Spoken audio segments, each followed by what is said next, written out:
Well, welcome back to our introductions to your weekly reading as we work our way through daily readings of the scriptures. And this coming week, you're going to be reading 1 Kings chapter 8 through chapter 20. Now, after the temple is built, the Ark of the Covenant, remember it's built by Solomon. David wanted to build it, but being a man of blood, God says, no, it will be your son. But David, I will establish your throne forever. And that's why Jesus Christ is referred to as the son of David, who will sit on the throne of David in the millennium. But all that to say this, at this time, the temple is finally built by Solomon. The Ark of the Covenant is placed in the temple, and God's glory fills the building once again. And the people would see God's presence with them finally. Solomon offers a great prayer of dedication, binds the people to an oath that they would remain faithful to God.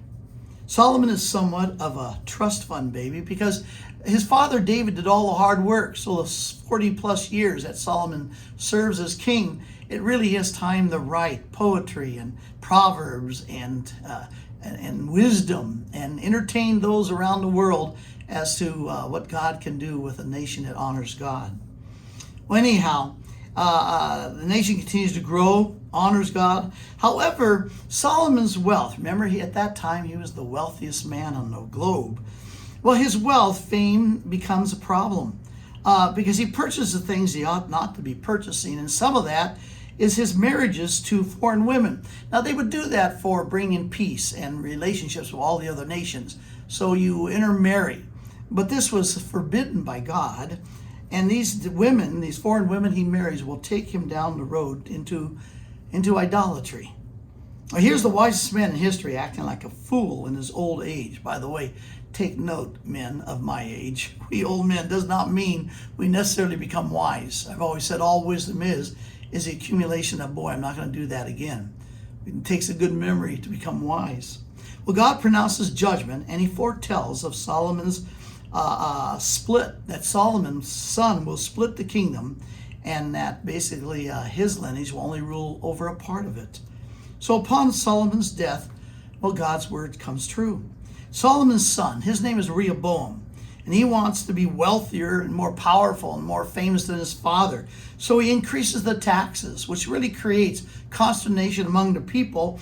And the people up north, in response to this harshness, they break off. Because there was a man named Jeroboam, and Jeroboam was an officer in Solomon's army, and he leads the 10 nations of the north to revolt successfully. So this time it works that they make Jeroboam their king. And this begins a period in the history of Israel, a period of 2 nations and 2 sets of kings. The kingdom of the north, sometimes called Israel or Ephraim, and then the kingdom of the south, which consisted of Judah and Benjamin. And they're going to continue to fight each other. The northern kingdom is plagued by apostasy because Jeroboam sets up false worship from the very beginning. And the northern tribes never had one king that ever honored God. Meanwhile, the southern kingdom, well, they struggled with idolatry. They had a few good kings, as you read, you'll discover. But what's going to happen is that as they're listed, of all the northern and southern kings, only a few of them actually really honored God. Well, then we're going to be introduced to a king named Ahab, who will bring a measure of cooperation between the 2 kingdoms, the kingdom of the north, kingdom of the south. But he introduces the worship of Baal under the influence of his wife, Jezebel. And here we're made aware of a prophet also at that time, and this prophet's name is Elijah.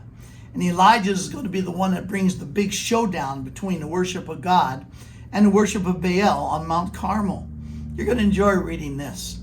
Well, here we see God's power seen by the nation, and Jezebel's power sending Elijah running.